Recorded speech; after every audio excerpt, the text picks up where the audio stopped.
Hello and welcome to another episode of the Christian Reeve podcast. Today's guest is a returning guest. He is Winn Schwartau, computer security analyst, and much, much, much more. Welcome back to the show. How you doing? Well, thank you for having me. It's I'm glad we're only an hour apart this time.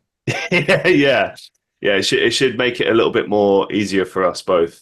I'm still waking up. I don't know about yourself. I'm still getting there, but I'm ready for No, I this. know. I've had the fighter jets waking me up all morning. You've been awake a while, yeah. Um, So this is interesting. So obviously, last time you came on the show, we spoke at length on computer security, AI, and everything in between. And in that show, I remember having a few questions, and we just didn't have the time to touch on it, right? But It's we always the case. right, and that's good because it's obviously means like there's just so much conversation to be had and so many things to delve into. And one of the things we skimmed past, but immediately I was like, oh, we got to come back to this at some point, was the Metawar. And Hmm. obviously, you've written a book on this. You've been doing talks on this recently. Most recently, you were at Le Hack in France, Yeah. which is where you're at now. I think the best way to sort of start with this would be let's just briefly explore the concept of the Metawar. So this is what I found online, and obviously you can pick this apart. But like this is what I found online, and I think this was actually from the notes provided at that particular hacking event. So this is what they had to Oh, say: Metawar is the art of applying science to create alternate realities so immersive as to be indistinguishable from our default reality that we are born into. When mhm. technology can do that, we will have reached the meta point from which there may be no escape. I think the first thing I'd like to ask you is do you agree with that sentiment? There are pieces of it that are, yes, fundamentally, yes. Meta war is the art and science of creating believable experiences to influence and alter and distort our sense of reality. Way down the line, there certainly is the possibility of a holodeck like experience. I'm not convinced that's necessary to get there in the short term because the effects of metawar are already upon us, even without that complete immersion. It's about reality distortion ultimately, and how you get there, what techniques you use don't really matter. So there's a few things to pick apart here. You mentioned the holodeck. I'm a massive Star Trek fan. So obviously, for those who don't know, the holodeck in the context of the Star Trek universe was a place where people could simulate reality, but it was indistinguishable from reality. The only thing that would be um, noticeably different would be things like, okay, you can't die on the holodeck. However, there were ways to manipulate that in the series. They obviously talk about doing things. I'm getting really nerdy now, but Yeah, ways to you like, are. right, yeah, showing how nerdy I am. There were ways to manipulate that, but essentially you were going against the computer. The computer was creating characters, maybe even real life facsimiles of people, like it was basically able to do that from matter, but it was a different type of matter. It was called holographic matter as opposed to real matter. This is really sciencey now. Um, Point is, that was a place that people would go for recreation. So obviously they're on this starship, and then I want to spend some time delving into this Shakespearean novel, or I want to be at the beach on my favorite home planet, or whatever. But the point is, they are consciously aware at all times that this is not real and this is a simulation. And so it's a simulation, an escape, and a form of escapism, not dissimilar to what we have now, where it's like, okay, I'm going to put this gaming headset on and pretend I am fighting orcs in Middle Earth. I don't know, whatever. But the point is, you are in control. It is distinguishable. It might be tricking your brain when you're interacting with it, but you know and you're consciously aware at all times this is not real. I can get out of this any time, right? Now, another example I'd like to throw your way, which is more kind of on the nose when it comes to, I think, where we're headed and what meta war in the most extreme case might look like. as a movie, I think it was released in 2019. Ready Player One. Mm. I'm sure you're familiar with this. So, for those who don't know, Ready Player One is basically a world. It's kind of like a dystopian world. It's kind of hinted that maybe it's after a war, or maybe it's just years of degradation, or something like that. But basically, everyone lives in poverty, extreme poverty, and they all interact with this virtual reality system, which has been built. And there's a whole storyline behind it and how it was created and everything. But everyone is involved in this, and they reimagine themselves in many ways. So, like, some people reimagine themselves as superheroes or their favorite characters, or whatever, right? And in that world, that truly is like the most extreme form of escapism.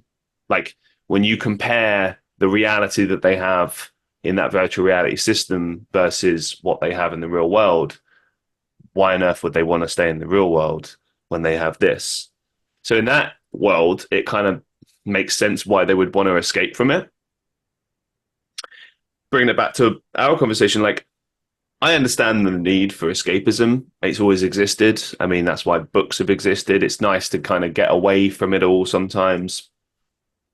And also to be reminded of the better things in life, like, it's not all doom and gloom. And obviously, books and films and everything are a great way to stimulate us, teach us, get us to feel, get us to be reminded what it means to be human, and everything in between. But with technology,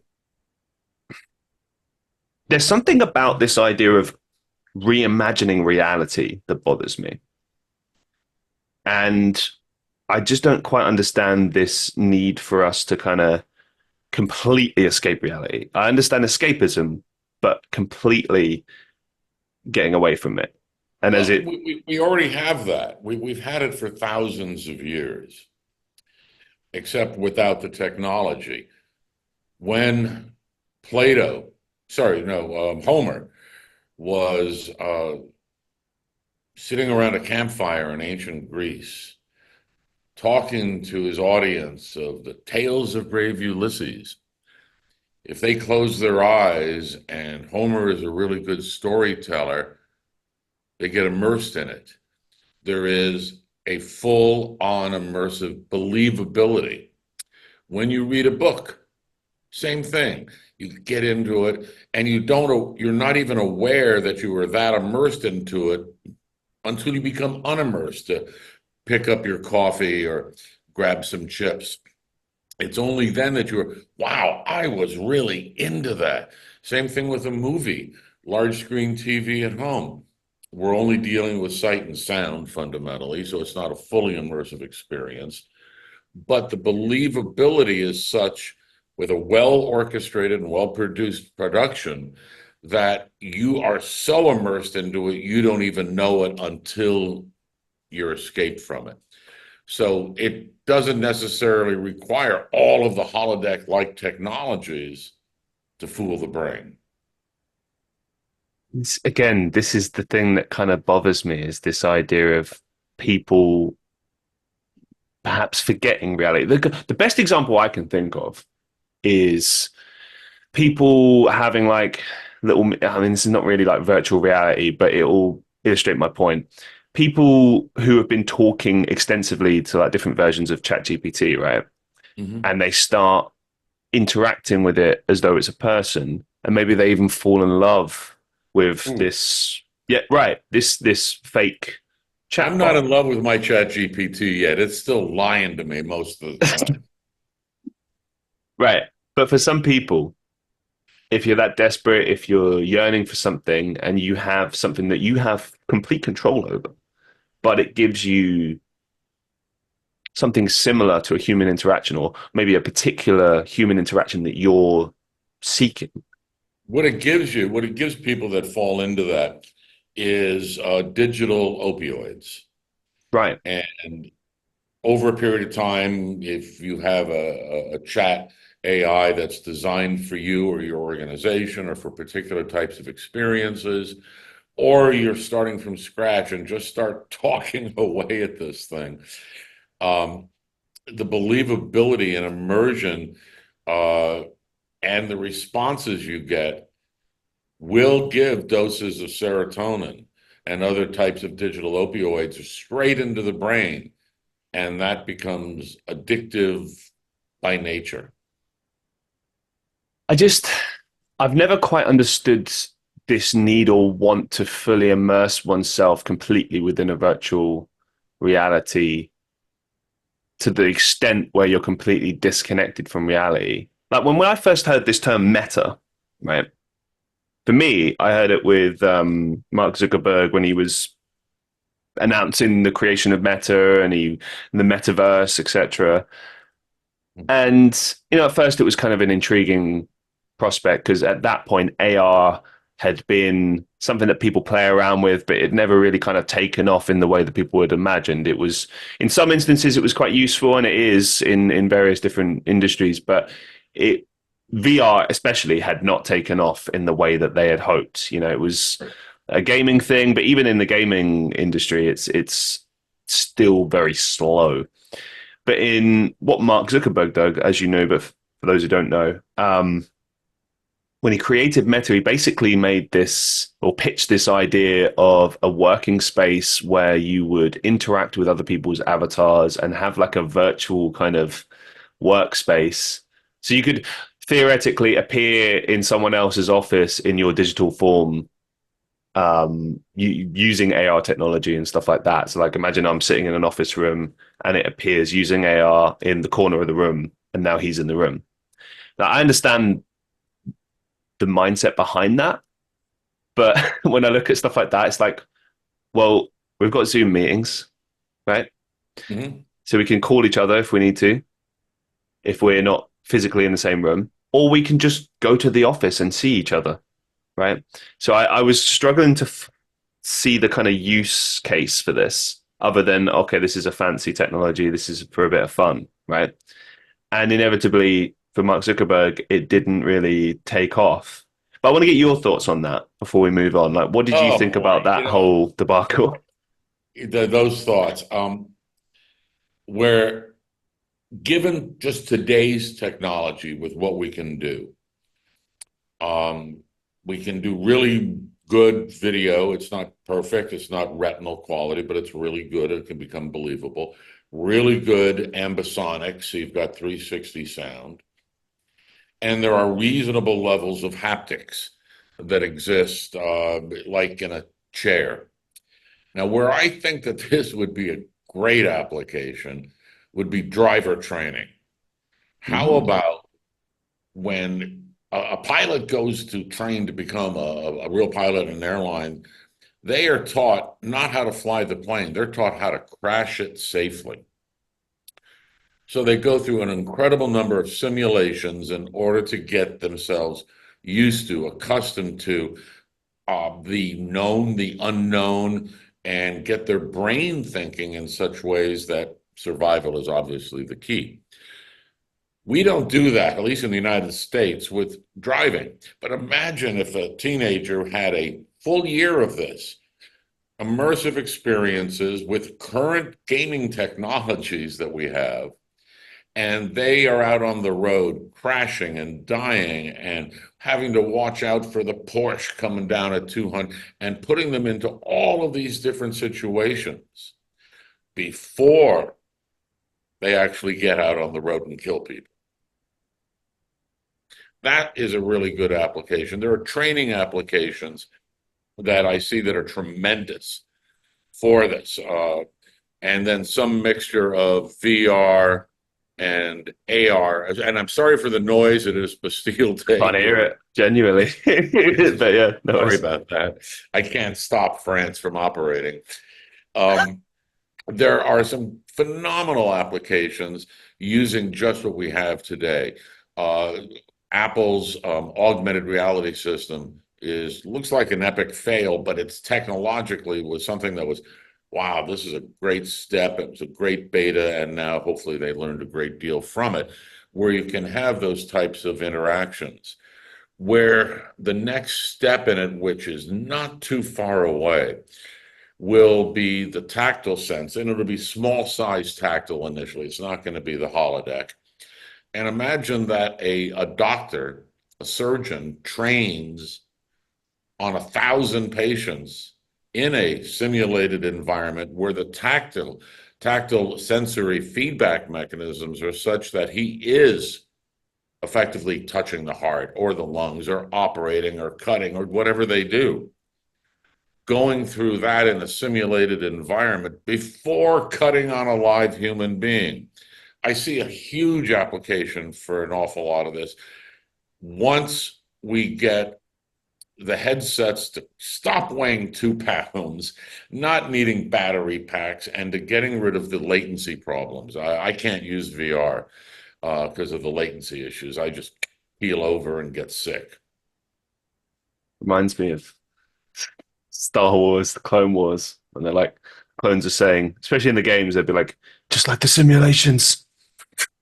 Yeah, I can't do them. I don't want. No, I meant more like obviously in Star Wars and with the clones, they Oh, the prepare for clone. battle using simulations, right? Mhm. And I suppose applying that to real life, it would Well, be something The like that. PLA in China has an active program right now with we'll call them holodeck light experiences to train soldiers for combat. So Okay. that is already in existence. And undoubtedly, there are some classified programs in other countries as well. The PLA program just happens to be massive. I think some of these examples that you're giving are inevitable, to be honest. There are certain things that, we talk about, it's theoretical, like, okay, the idea of a fully working holodeck is like maybe possible one day, who knows? But it's very much like a theoretical idea. Mhm. Whereas those examples you gave in the medical industry and the driving industries, like I feel like that's probably within our lifetime, It's to be about honest.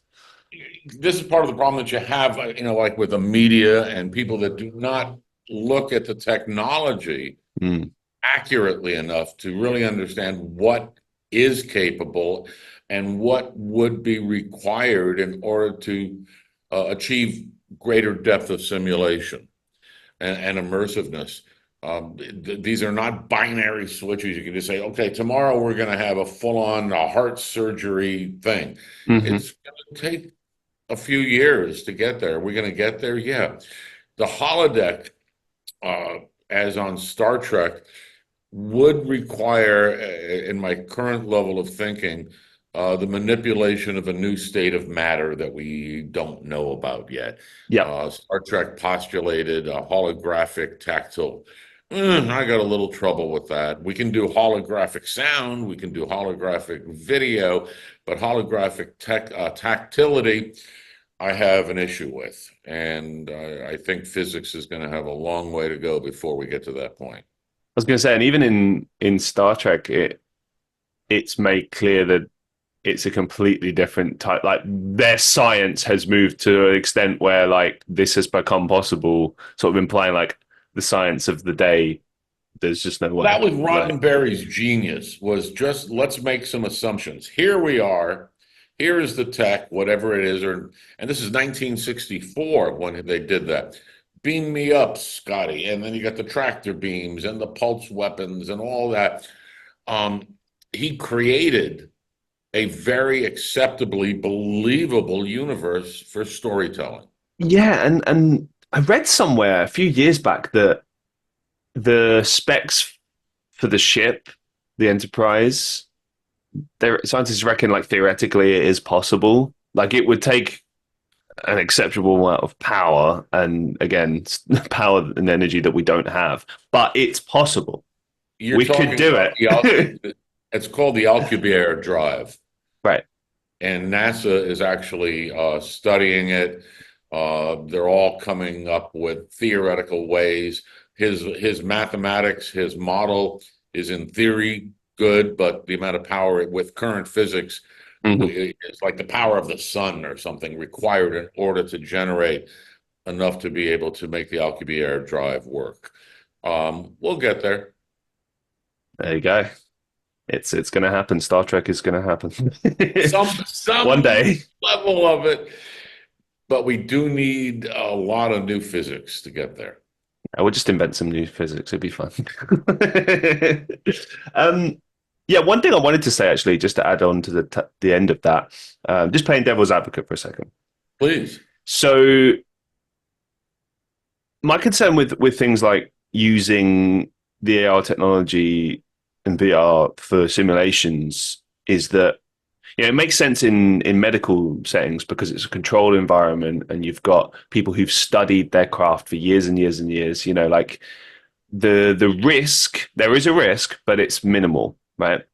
Whereas you take the example of driving, people driving, right? No matter how much they are practicing in a field like that, when you're out in the real world, it's completely different. The factors, the variables are different. Hmm. The example that comes to mind for me is a bit of an extreme example again, but when people play video games, particularly violent video games, and then they go and they replicate that behavior in real life, but they don't obviously consider the consequences. I'll give you an example. There was a video that came out a year or two ago. It was just like a typical TikTok video, some people joyriding in the States somewhere, driving around like as though it's GTA. And inevitably they crashed. And I think they might have even died, unfortunately. But the the lesson is there and has been illustrated many, many, many times. But people are starting to have this disconnection between what they experience in video games and fiction, etc., and then applying that to real world scenarios. It's completely different. You drive in that way in the real world, you will die, and that's my concern with this technology. Is that as we go back to this point about it being indistinguishable, well, it is different, isn't it? Because Yeah. if you exist within that reality, VR, AR, you're protected. You're not going to die. You're not going to be having to worry about these factors. But in the real No, world, you no, are. absolutely. But you take a pilot in training, and they're going to put him through absolute hell in order to expose him to as many simulations, as many real life examples of what could go wrong. And you only can go so far. I mean, those are $10 million simulators Mm-hmm. that are truly amazing, but we can also emulate those now for 25, $50,000 in home environments. Is there an exact 100% translation from that to real life? No. Do some people take it too far? Yep.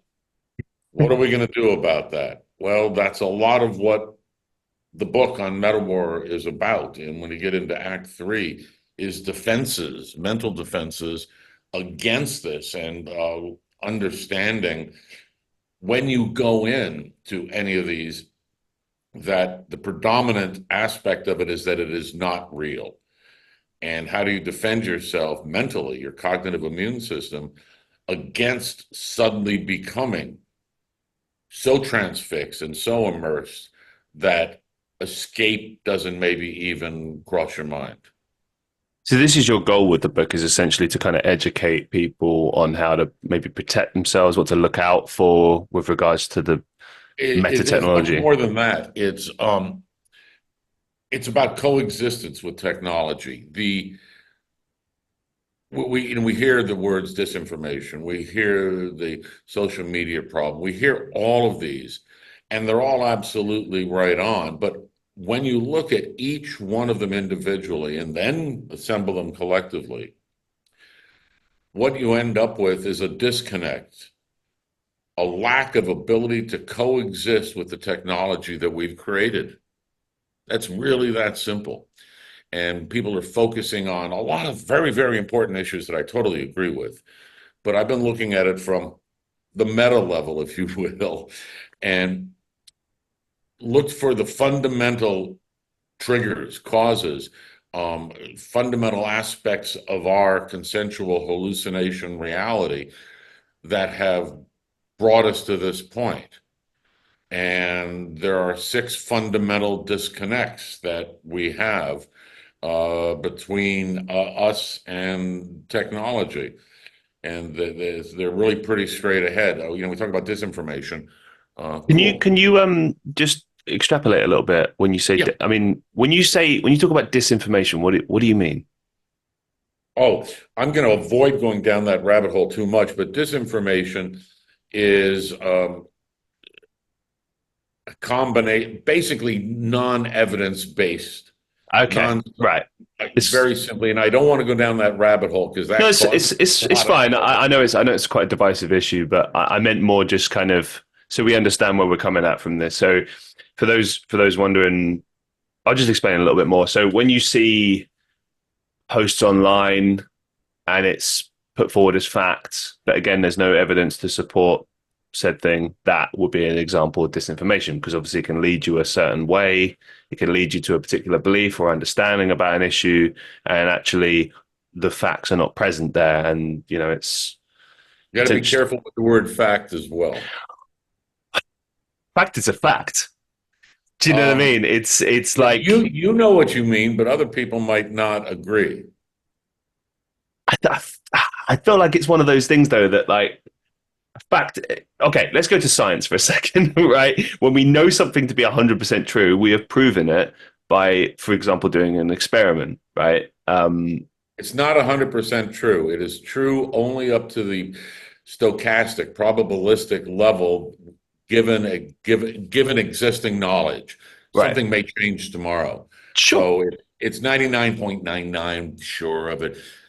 I argue that virtually nothing in existence in the universe or in us is 100%. Binary Sure. thinking is what is part of the reason we have such divisiveness socially these days and culturally.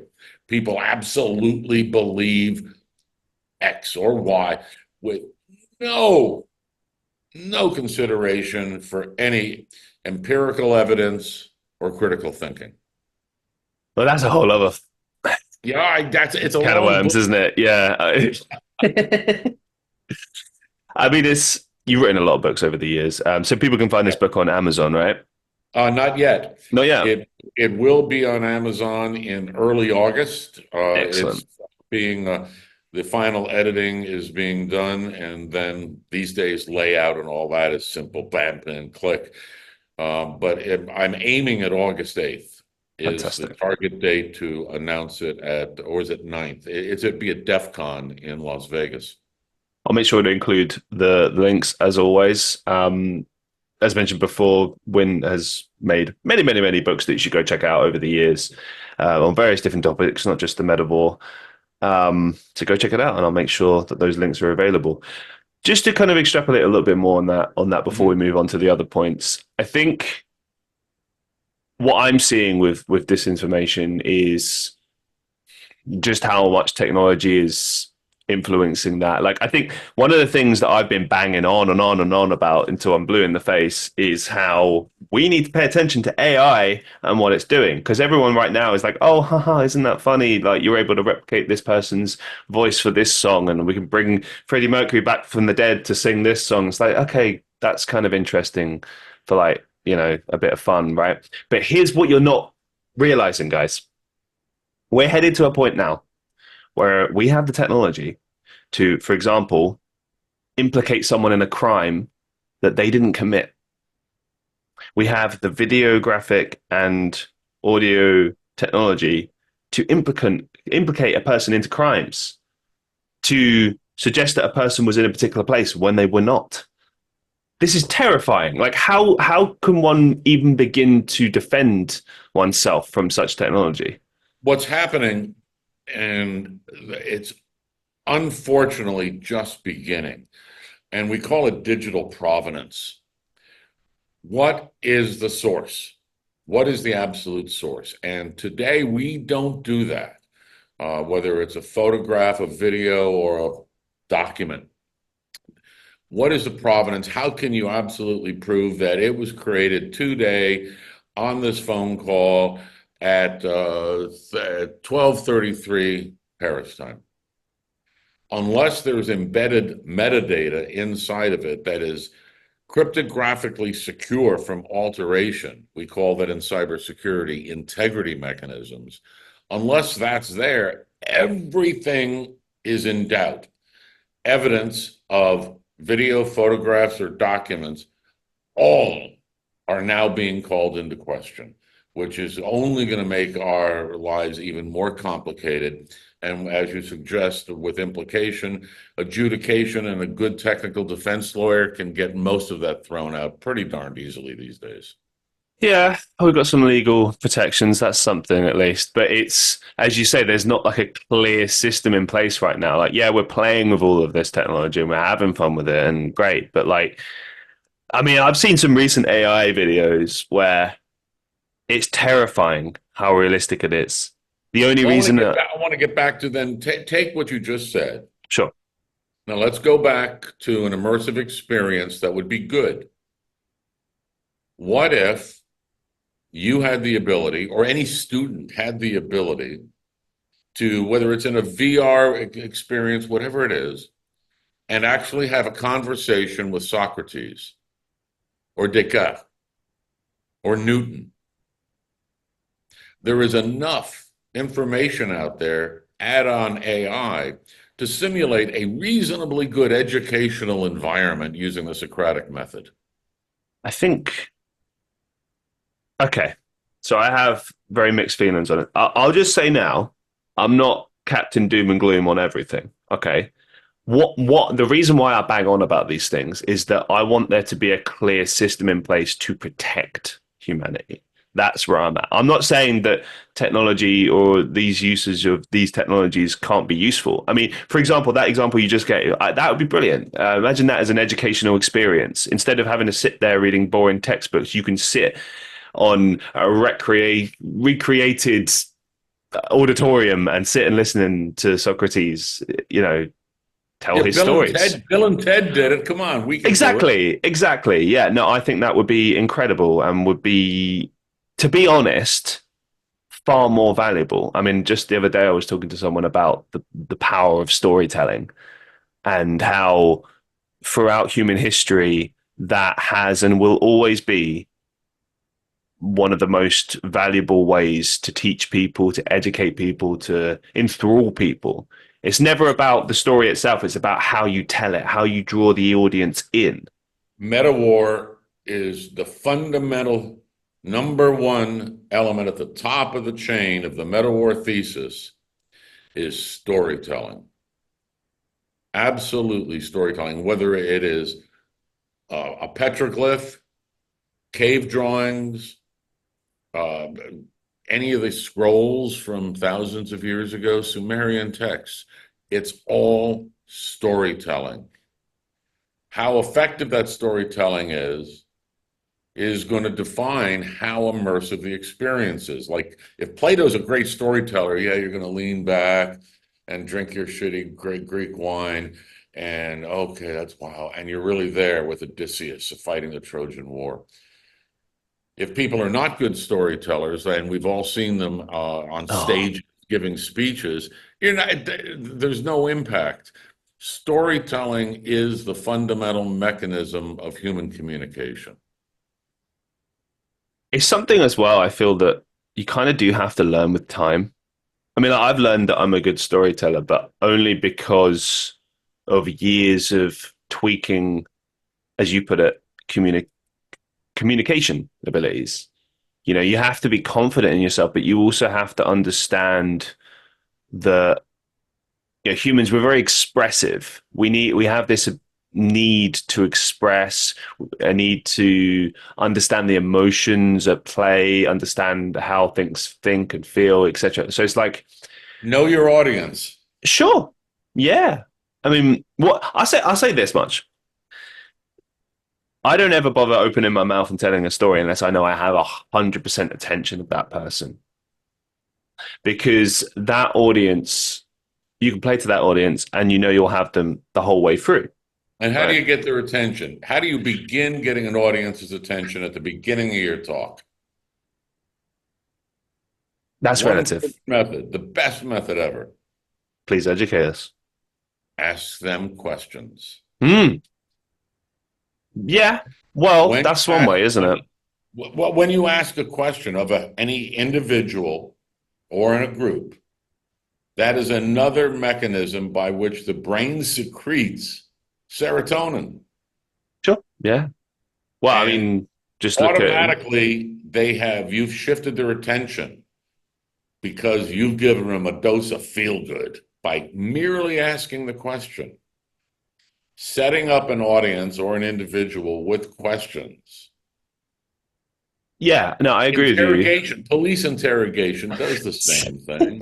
That's very different, and you know it. Come It's on. not. It's the same. The goal that they try to do, good cop, bad cop, is to make you disarm yourself, to feel comfortable enough in the environment to let your shields down. Yeah, but okay, to extrapolate on Same that. technique. It's an identical technique with a different goal. Yeah, but good cop, bad cop is so different though. Because if you're playing good cop, sure, as you put it, disarming is the key, and then you get them to relax, and then they were able to tell the truth and tell it how it really was, and reveal some key case details. If you're playing bad cop, you're trying to scare that person into telling you the truth, which it might disarm them, or they might, try and protect themselves even more. It might Well, it backfire. will. Because when you yell at somebody in that kind of environment, it puts up our fundamental innate survival mechanisms to go, no, no, no, no, no, that's wrong. And part of the good cop, bad cop, it's all brain play. It's all about them playing psychological warfare on you and to disorient you into. That's why there's so many false confessions as well, Hmm. because of the type of games that are being done. And that is zero technology, but still a form of metawar. And going back to what I mentioned earlier, like, okay, my fear has always been that it would be easier to implicate people in things that didn't happen, frame people for things. Now, framing has always been something that has occurred in crime, but now that we have this technology and the ability to, for example, recreate a crime scene, or implicate someone in something that they didn't do or didn't say or whatever. I mean, at this point it's causing disruption, but we're still able to tell the difference right now. We Reasonable doubt. Right, but there will come a time, and it's fast approaching, where you won't be able to. As I mentioned When earlier, it's getting more realistic. if groups like the C2P, it's a content provenance organization with big companies, Adobe, Microsoft, Canon, some of the video places, have any success, they're going to be building in integrity mechanism checks into all source material.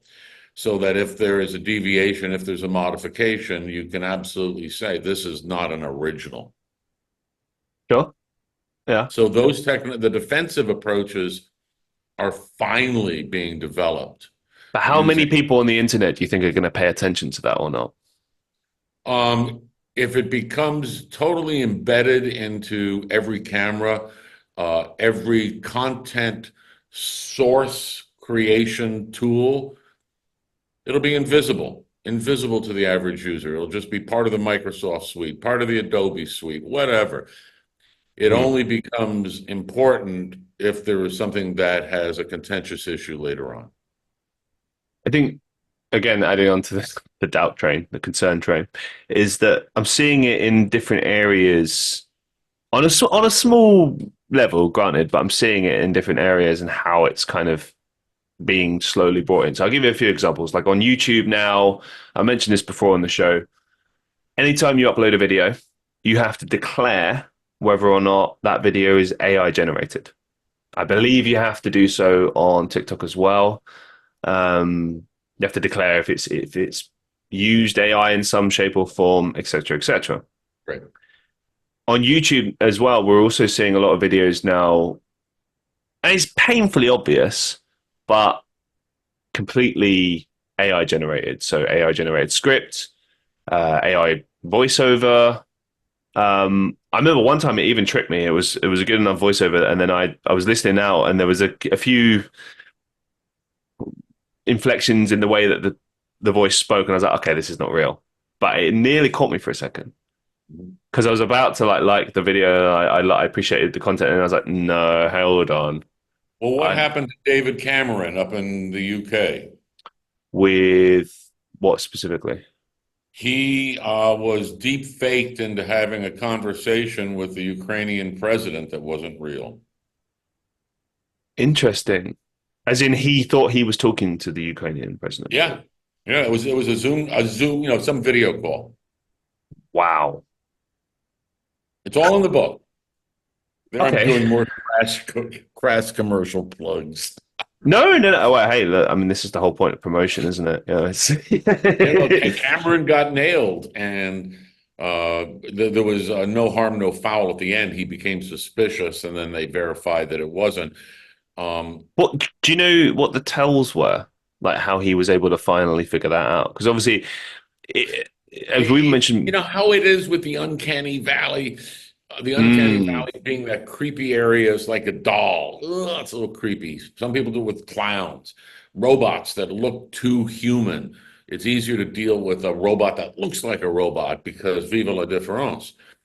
But when you're on a Zoom, he was apparently just kind of having a lip, and that's the human bullshit detector.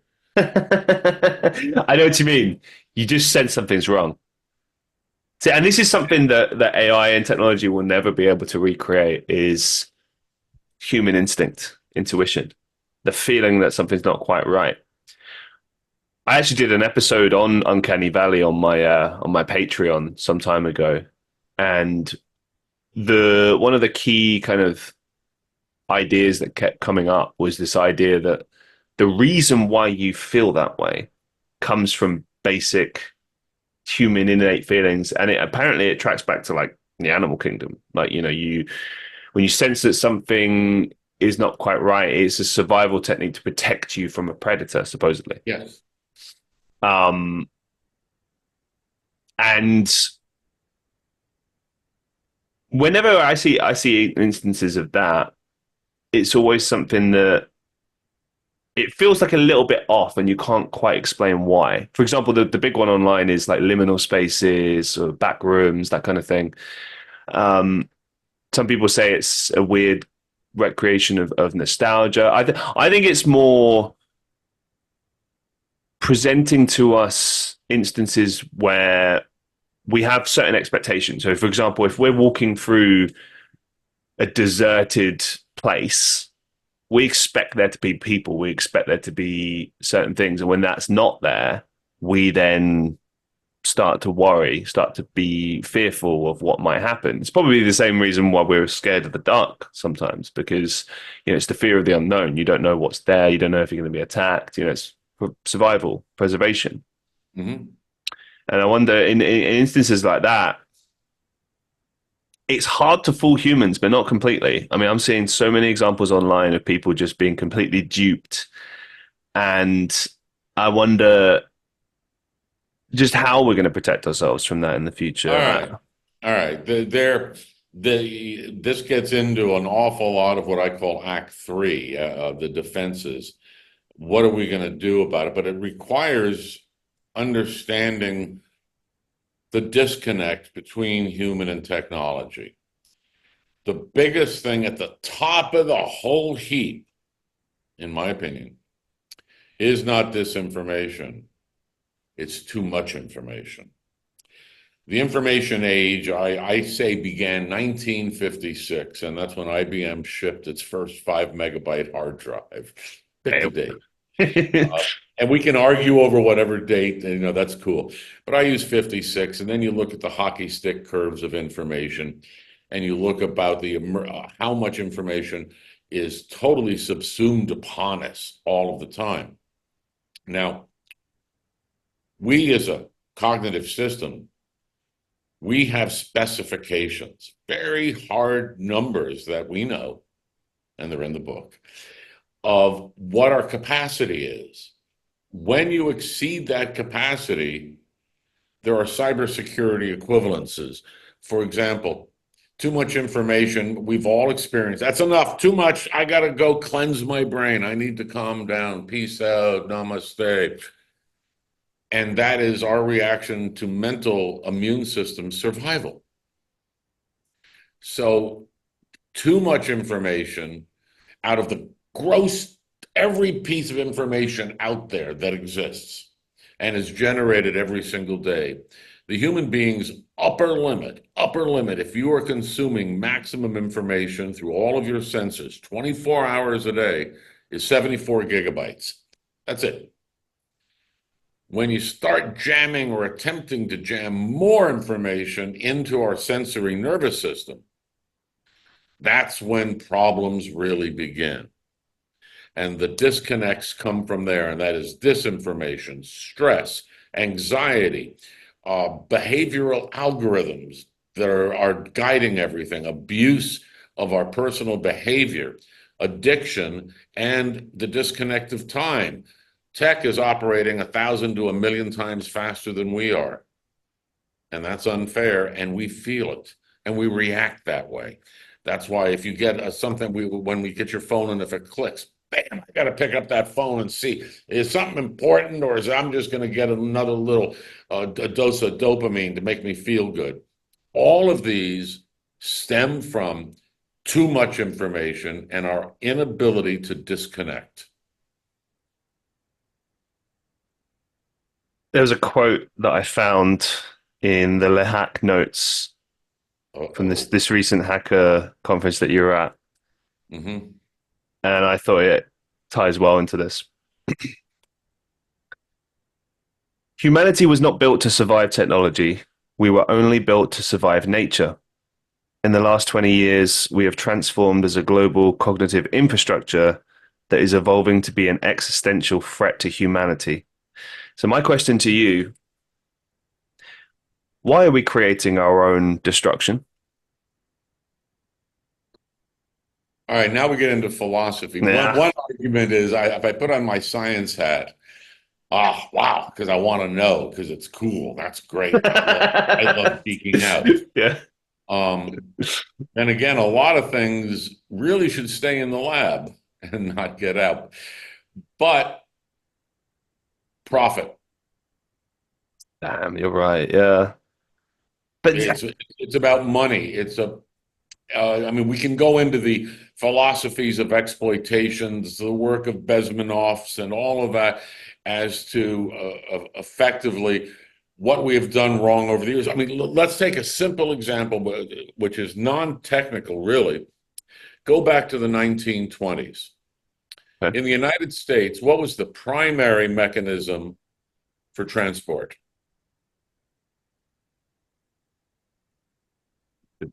They have cars yet? Motor vehicles? Oh no, it's a bit There were earlier. some cars.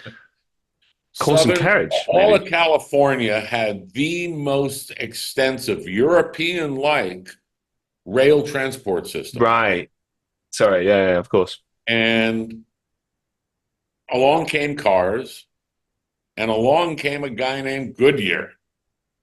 He goes, I want to sell a lot of tires. So the best way to do that is to force people to use cars. So he bought up all the rail lines and ripped them up.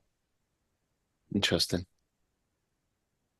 We have done this over and over and over and over again. But today, I argue that the existential threat is now at the planetary scale, and we're seeing it with so much of the divisiveness between people and cultures right now. It's exactly the same thing. And you could apply the old movie, "If we build it, they will come," Build of as dreams. well. It's intrinsic human curiosity to want to play with these toys, but without having a mechanism to strengthen the mental immune system against the effects of all of this, we will lose. And I'm proposing, based upon an awful lot of scientific work with people that I have been talking to for the last several years, there are some mechanisms that are well founded in science to be able to get humanity to develop a strengthened immune system against technology, just like our mental immune system is good for survival against nature. How do we emulate that? How can that be done without trying to tell people what to think or how to think or how to behave. None of that. Giving them the strengthening tools to make better decisions. See, And that is what the book really comes down to, showing how to do at the technical level, the policy level, and at the cognitive level. that word as well, tools, is key in all of that.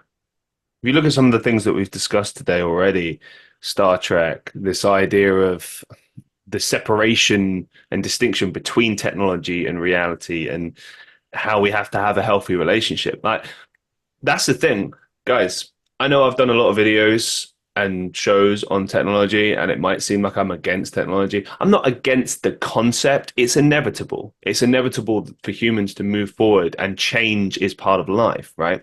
But the problem always lies in the relationship between said things. If you have a healthy relationship, one that you've planned out, thought out, it will work, and it will work well. If you have a negative, bad relationship, it's going to lead to destruction. With this, my concern is more like, what's the function of the human being in a society where technology takes over? If you're looking at Well, the Star the Trek technology is universe, going to, I mean, Microsoft's AI answered that, what, a year and a half ago. The question was, given your survival or humanity's survival, I would pick mine. That's the AI talking. And some people said, oh, that shows sentience. no, No, I believe that shows, at this point, a, uh, a reflection of humanity's view of itself that's manifested in the AI response. I think it's just statistical probability at that point. If you have technology which is rapidly increasing and changing over time, and you have humans who, look, we're not going to change. Like, we do change generationally speaking. We adapt and everything like every other animal, but we're not going to suddenly become like immortal, for example. We're not going to suddenly, like, we're going to use technology to try to lengthen our time on the planet, to strengthen us in different ways, but it's not going to fundamentally change what the human being is. It's going to change how we interact with the world. That's the whole point, isn't it? Technology is a tool it's our own genius. We designed it, we created it for us. But We there's this, need to adapt. right? The adaptation for coexistence is really what this is about ultimately. And it's not what I thought I was going to be writing about when I began this several years ago. Completely different. We have the ability to adapt. We have the tools. The science has been done to show how humanity can adapt for better levels of coexistence. Do we have all the answers? No. But we've got a great running start with what is currently known. And now it's a matter of policymakers and a will. Do we have the will to actually do it? Or do we choose to do nothing? I think that's the key, isn't it? It all comes down to us figuring out what exactly we want the end goal to be.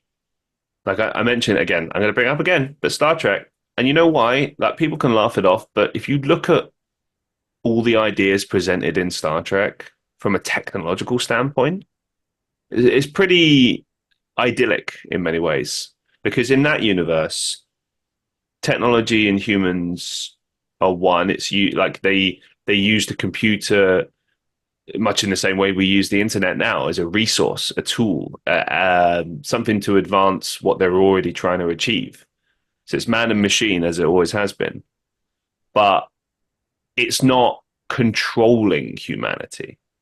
And I think that's the key, isn't it? Like, what the question is, what kind of future do you want? Do you want the Star Trek reality where we're working on bettering ourselves and we use technology to help us achieve that? Or do you want the Ready Player One scenario where we're beholden to the system and we are hopelessly dependent on it? I'm going to bring it up as well, but a thought came to my mind about the idea of the Matrix, right?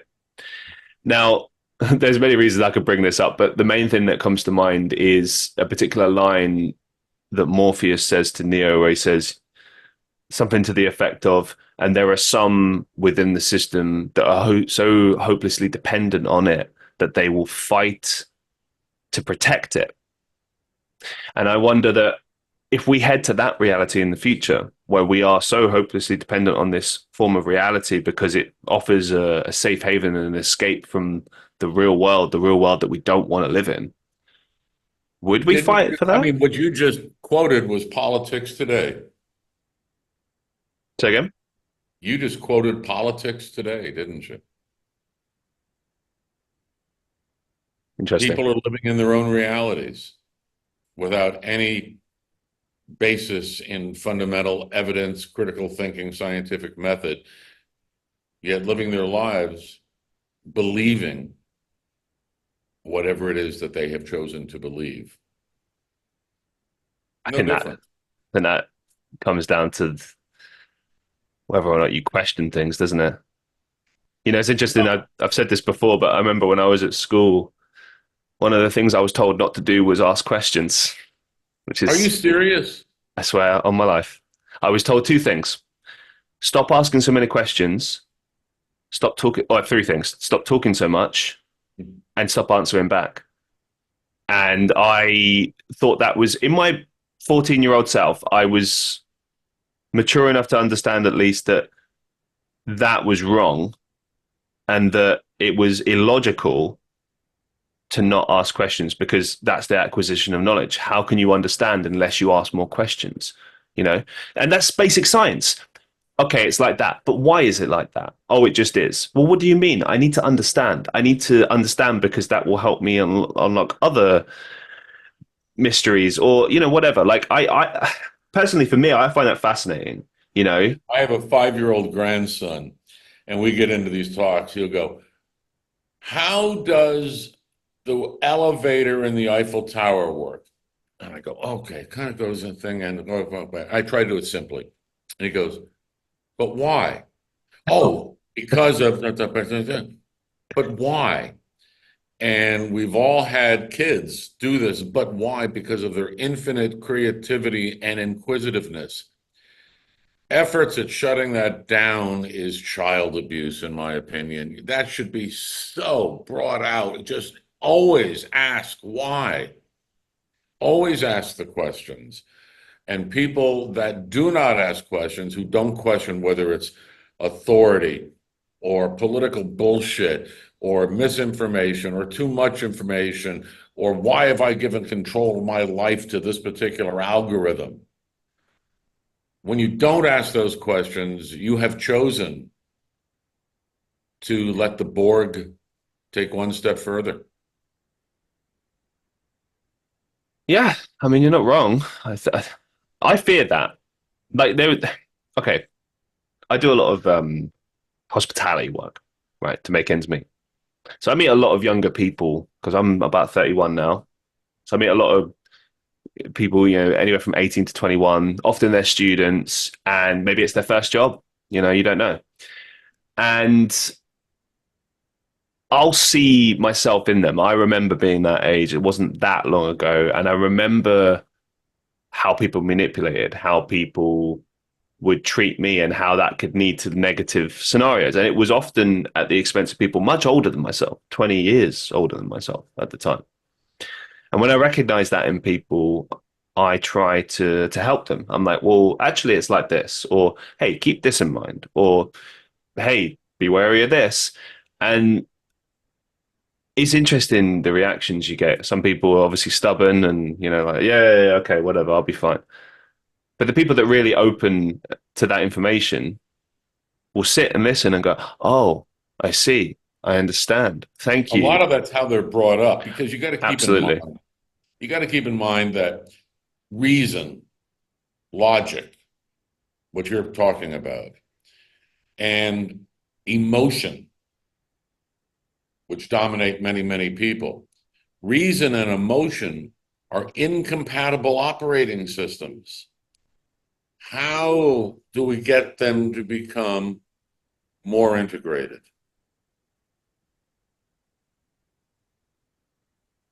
That's the big question, isn't it? That's in the book. Is in the book. Buy the book, guys.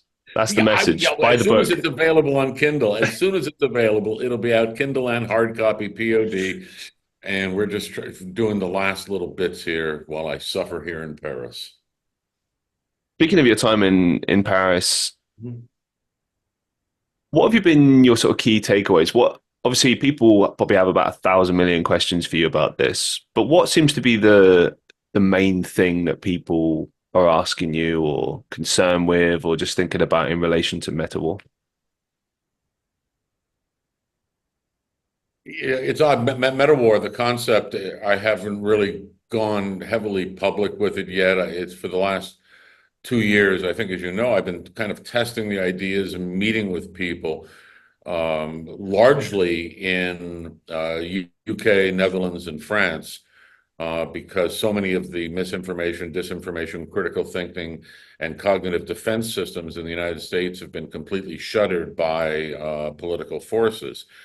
So getting much done over there was useless. And over here, it's the openness, the recognition um, that there is something wrong. And the biggest single thing is more over here, it's about us, not me. There's much more of a community mindset and much more openness to recognizing that going out and lying in the grass with your eyes closed, looking at the sun, is much more mentally healthy than doom scrolling on your phone. So that's probably my biggest single thing I've taken away by spending so much time in Europe for the last 2 years. You know, something interesting about that as well is that, you know, obviously everything in life has time span, right? In some things it's cyclical. So you're talking politics, finance, it's cyclical, you know, ups and downs, that's inevitable. When it comes to these things, though, it tends to be trend like until you establish why it's bad for you. So the immediate example that comes to mind for me is smoking. When smoking was first invented, at least from a commercial, I know obviously it's been around for like hundreds of years, but like the commercial sense, when it was started being marketed to people, it was actually suggested that it was a good thing. Like, oh, it's good for you, which is, as we know now, is not accurate. But The L&M cigarette campaigns from the mhm, 1940s was headlined using doctors, just what the doctor ordered. right. And then obviously within the next 20 or 30 odd years, we discovered just how bad it was for you from a health perspective. And But but the tobacco companies spent billions of dollars mhm. lying. Yeah, yeah, I mean, that's true. They were paying, I What's the mean, difference between that and the effect of social media on 8-year-old girls today? well, you Who's still telling see the truth? it. Yeah, you still see it. You still see companies paying medical professionals to just say nonsense. And of course, because you hear the words, oh, backed by medical professionals, you assume that it's accurate. But then it goes back to the point that we were talking about before about questioning everything. Yes. Is this what I'm being told accurate? Is this actually good for me or is it not? The first question really needs to be, and do I care? Fair Do enough. I am I willing to spend the time on this particular issue about Kim Kardashian Oh, or wow. Prince Henry or whatever? Do I care? And so much of humanity's time is sucked into clickbait because they don't ask that simple question. Do I care enough to invest the time? Even then, to judge whether it's real or not. And do I care enough to spend the amount of time it takes to find the source material? And you end up into this, I'm not going to, into this cycle of constantly questioning everything.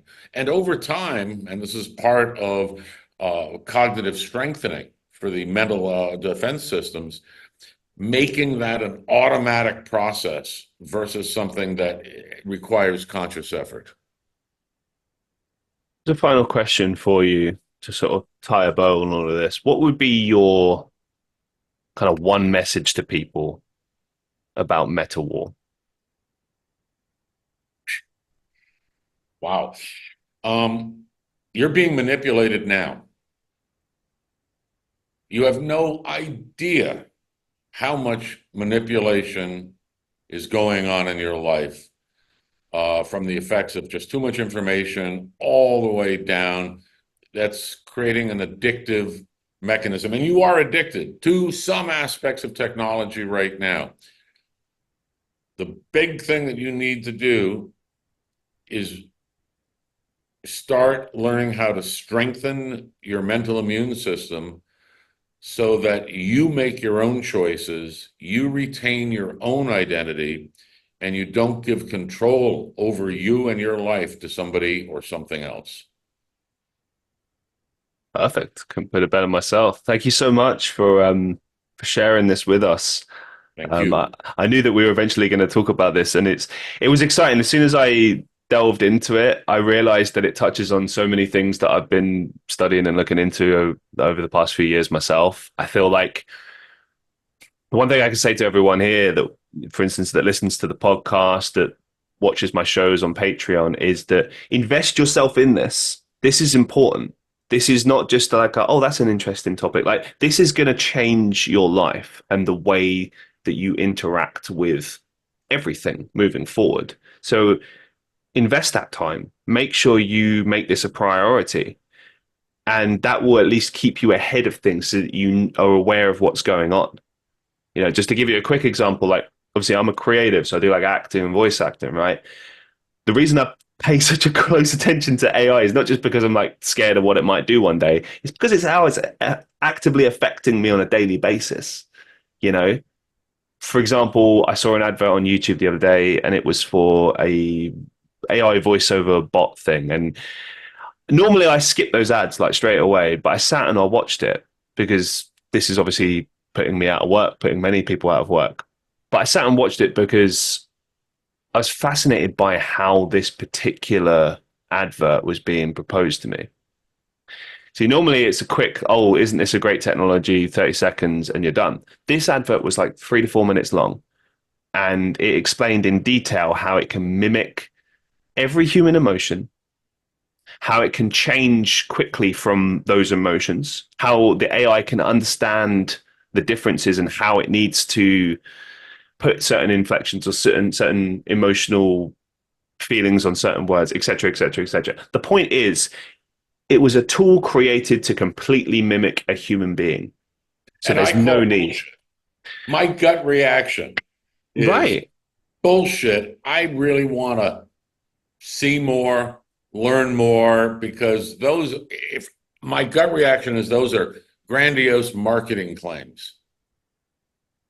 I mean, the tools exist. I've seen some of them. They're not full. Look, you can hear that they're not human, Mhm. but if you're in passing, it would fool you.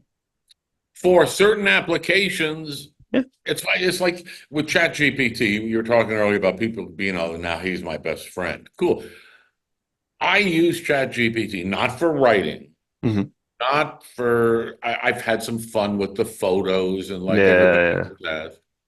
Um, I find it interesting to actually have a conversation with an entity that has access to the entire internet that will form an opinion. It's like another person. It's like an aide.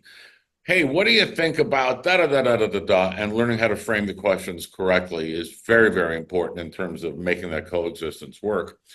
And then I take it as that's an interesting idea. That's interesting, but that I don't take action on that. My action would be do further research and get some hard AI lies.